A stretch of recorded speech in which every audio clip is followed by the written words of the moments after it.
Steel and Soul, Strength and Grace. Chapter 5. Blood and Brass. The cold air of Detroit had turned sharper, slicing through layers like regret. It was December, the kind of month that turned breath into fog and memories into ghosts. And it was exactly 4 weeks until the summit final. Dante Cole ran alone through the empty streets before dawn, hood up, gloves on, sweat dripping from his brow like melted ice. The city seemed to move with him now, every echo of his footsteps mirrored by something unseen. He was lighter. Not in weight, in burden. Maya was still gone, living with a friend near her conservatory. They texted, rarely. She didn't ask about the fight. He didn't push. He missed her, but he understood. Some spaces needed to be honored with silence. At the gym, Eli had returned to full form. Their sessions were no longer just training. They were sharpening, the final forge of a weapon. Everything was timed, measured, perfected. Morales won't chase you, Eli warned. He won't react. He'll absorb. He'll read you like a book and close the chapter when he's done.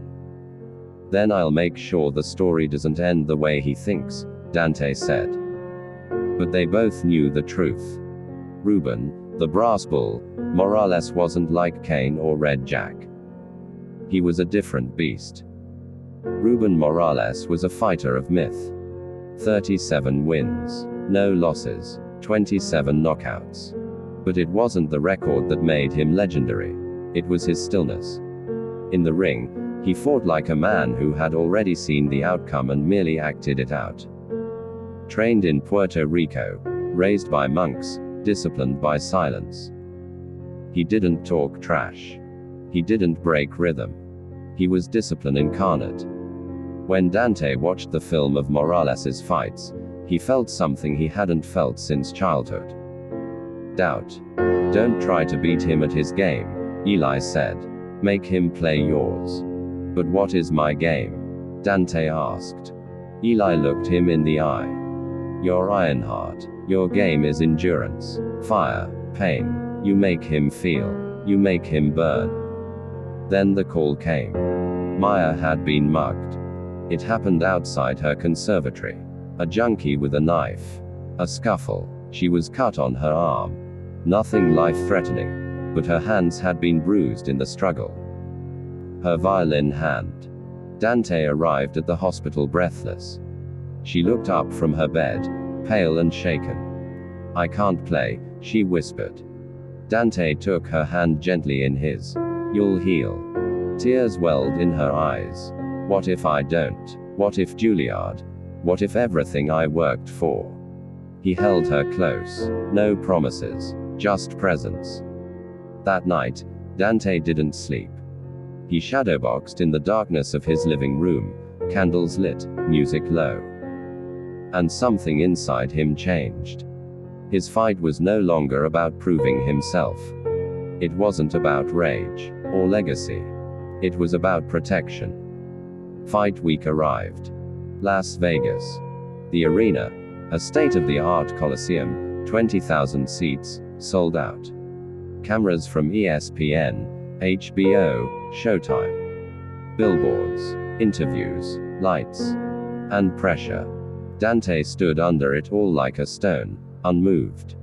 Morales didn't speak at the press conference. Just watched. And finally, for the first time, said a single sentence. He's not ready. Eli and Amara were with Dante at every turn.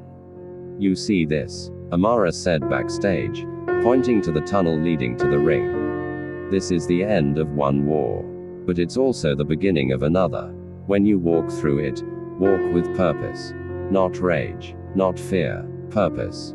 Dante nodded. He taped his hands slowly, methodically. Maya had sent him a photo of her hand wrapped in gauze, with a note. Play your song, Ironheart. I'm listening. He folded it and slipped it into his robe. Fight night. The crowd was electric. Morales entered like a shadow, calm, focused, unmoved. Dante entered to the beat of drums, heart pounding like war. The bell rang.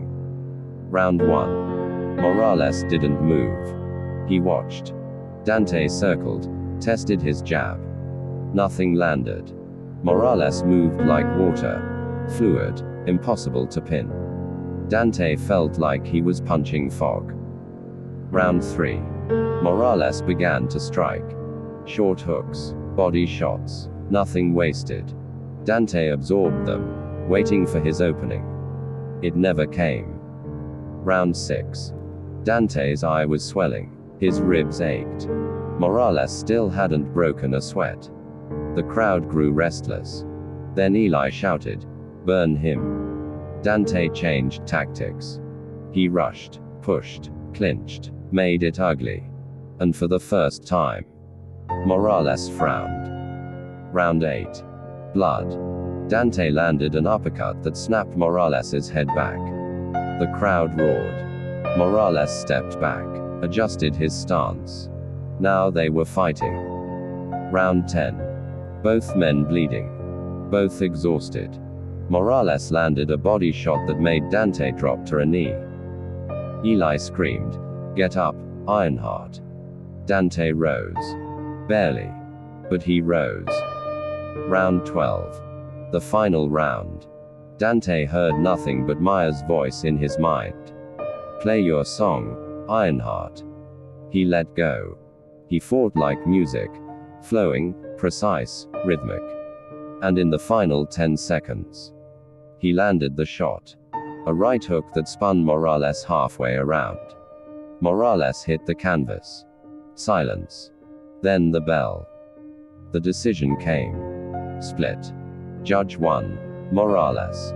Judge 2, Cole. Judge 3.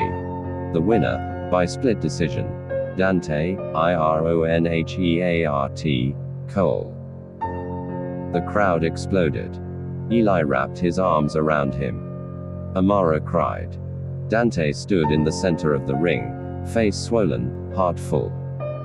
Morales approached, nodded once. "You're ready now," he said. But Dante didn't raise the belt. He didn't pose for pictures. He looked up at the sky. And whispered, "Did you hear it, Maya?" To be continued.